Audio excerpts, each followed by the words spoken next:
Oh, and I'm an engineer. Space is not cold. Temperature means nothing to astronauts. It's all about heat transfer. Do you understand that? Yes, there's a difference between heat and temperature. Of course I understand that. The amount of molecules in a space with the vibration is temperature, heat is energy transfer. That's why the melting point of aluminum and stuff like that is different with less dense air around it. Of course I understand all that. Nothing I said has anything to do with that.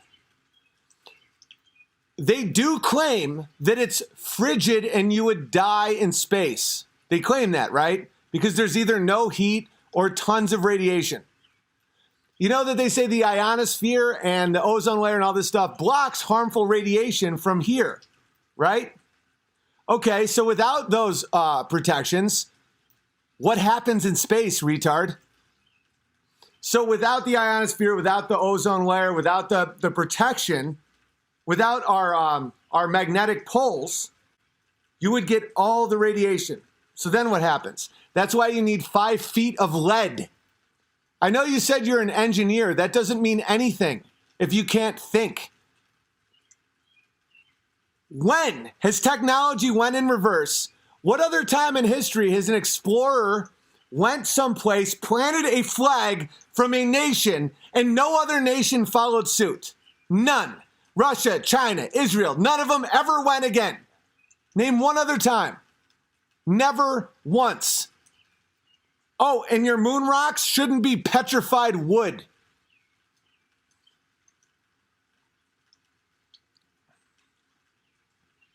Bill Nye is an engineer. My wife, a stay-at-home mother, is also an engineer. She, I guarantee, has a better degree than you do, smart boy. She has a structural engineering degree from USC, and she graduated in the top quarter of her class, and that's including Asians.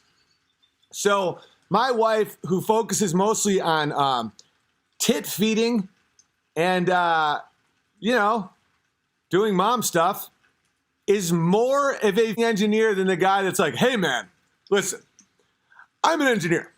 I'm just going to have to poke right in here and say, Big Bear, you don't understand the difference between heat and temperature. It's about, density of molecules and how fast. Such a fag. You know you're a fag. You don't think I understand the difference between going in a 190-degree sauna and 190-degree water? Do you think I don't understand the difference of that? That's why that wasn't an argument I was making. We never went to the moon. Never, ever once. And you can say agree to disagree, but that doesn't mean anything. What I said means something. So when you look at a plane from the 1950s, when you look at rocket technology from the early 60s, when you look at radios, cell phones, cell phones didn't exist, computers didn't exist. We have NASA astronauts bragging that they had less technology than an iPhone and it got them to the moon and back. And then in the same breath, they say, we no longer have the technology to go to the moon because we destroyed it and it's too painful to bring it back. Well, where's the proof you went? We destroyed it. Well, what about those moon rocks? Petrified wood. Well, what about those videos where you guys were jumping like 8 feet in the air? 18 inches max, which makes no sense given a 90-pound pack, a 170-pound man, and 1/6 gravity. That makes no sense at all. Well, what about all the space junk and the Van Allen belt and none of it? None of it. It's so. And by the way, this is a week when you should understand lies. Russia collusion, lie. All of it a lie. So that's with the internet after 2 years. Imagine the lie of NASA. That's in the 60s and 70s when there was no internet and we were still a high trust society. Do you now think that maybe there was a chance that there were motivations for people to lie about the space race? Yes. The end of America is coming, guys. And you'll starve to death in cities. And it's going to be all the people going, agree to disagree. I'm an engineer. Let me show you what intelligence looks like. Okay. That's what I've done all day. Well, you sit around whacking off in your mom's basement going, agree to disagree. I'm an engineer, Big Bear. I don't think you understand the difference between heat and temperature. Okay, this is what I did all day. Grow food. The whole thing's coming down. I'll show you something you'll never see. That. New York Times. We're sorry, Mr. President. We were wrong. We are fake news. You win. You'll never see it because they don't think you deserve that because they think you're cattle. Moving on. A 17-year-old El Paso woman is facing capital murder after stabbing her newborn 5 times to death. Many of Selena's friends are supporting her. One classmate said, "It's not murder. She wanted an abortion and did it herself. She shouldn't be in jail." Guys, what we're now facing is the repercussions of our sin. And the next generation doesn't understand the difference between stabbing a baby to death and abortion because there isn't one. And so you thinking that you can, it's only been 8 weeks, I was drunk, just, abortion. No, it's the killing of a life. And now, and people are like, oh, that's just one random psychopath. The whole problem is people defend it now. Oh, yeah.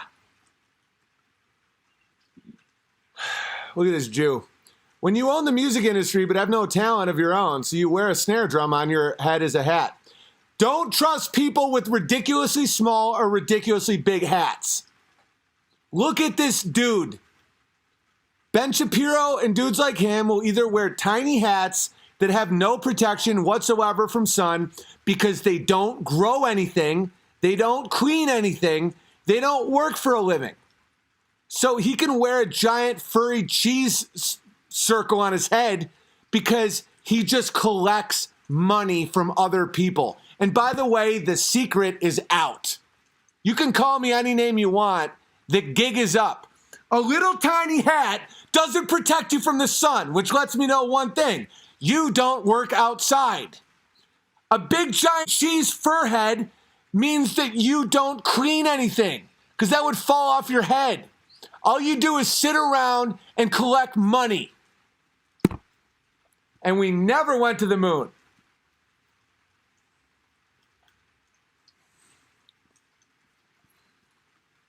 I can't believe I had to start like another account because my Owen Benjamin comedy can't live stream anymore.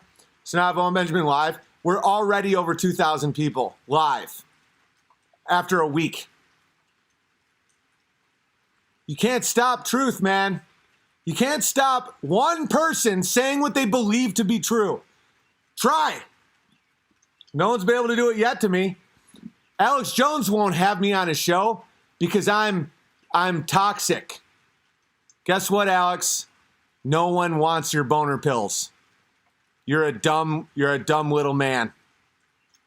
You're almost as short as Joe Rogan. I never wanted to say it. But when Alex Jones was jumping in with the Joe Rogan short jokes, I didn't have the heart to tell him, but I'm like, buddy, you're nipple to nipple with that guy. Like, you're short. And you have no right making fun of Joe Rogan's height. Look, my serfs. That's my son and wife. They are serfs. That's the way it should be. We have chickens, and I have slave labor. It's called family. Oh, yeah, and by the way, hey, smart people. See that? Oh, look at that giant fence and wrought iron gate and all the chickens. Oh, how many Mexicans did I employ to make that fence? None. I went to Home Depot and Lowe's, brought it home in my truck, built it. Oh, look at all that grass, Big Bear. You must be a rich guy. Who clips your grass? Me. I have no gardeners. None. No construction people. Nothing. Want to know who helps me? My children. Well, I mean, I guess my wife and kids are technically part Mexican, but whatever. Want to see the guy who owns BET? Check this out. Okay. So, Black Entertainment Television is owned by this guy. Now, let's talk about who this guy is. You guys might want to know. His name is Sumner Redstone. He owns Comedy Central, MTV, CBS, and BT, Spike, Logos. You guys or Logo? You realize he made a channel just for faggots called Logo. Okay, his name's not Sumner Redstone. His last name's Rothstein. He changed it. That's the Jew who owns BET. Look at Sumner Rothstein. Look at him being like, hey, I'm going to show the blacks exactly how they're going to act. Oh. Jonathan. Wife, Owen thinks vaccines are good. Me. Give him time. Wife, Owen thinks Alex Jones is real. Me. Give him some time. I've watched you grow so fast and learn so much, it amazes me. You love the truth, so I know you will always find it. That's so true. Like, so many people have been like that in my life where they're like, it's all right, Big Bear. We know. We'll just give you time. I used to be like, Jews are awesome. Jews literally are the reason we have capitalism and we're flourishing. Without the loans, we couldn't do business. And so many people are like, you'll figure it out. Because that's the thing that's why the moon landing is such a linchpin. When you can figure out the moon landing, people know that you'll get to the Jews. Because if you are literally looking at the world with your eyes open, eventually you will see stuff. Talmud and Zohar guides people on how to be a sneaky lying thief with no remorse. Literally, that's a fact. Listen, if someone is objectively trying to learn, you have to be patient with them. Just like when I talk to Jews, I think there's always a good chance they're going to be saved by Christ. I don't count people out. You know? Someone just said, man, I kind of like having it open because people are so stupid. Owen got kicked from InfoWars because he's a juvenile racist. That's great. Big Bear, you look so much like your brother today. I take that as a compliment. By the way, when I said it, that's great. Obviously, he's banned for life. No longer called Mormons in the church. Latter-day Saints of the Church of Jesus Christ himself. Same name. Yeah, I know. I'm not playing those games. Do you think Crowder will become red pill in the next day? He's his own man. That's the thing is, this is something people all have to watch out for. And I speak from experience. What I'm saying is what I believe. Unless someone proves to me that they're a coward or a liar or a backstabber or a hypocrite, they're allowed to believe what they believe. And I can still support them and like them. That's the difference.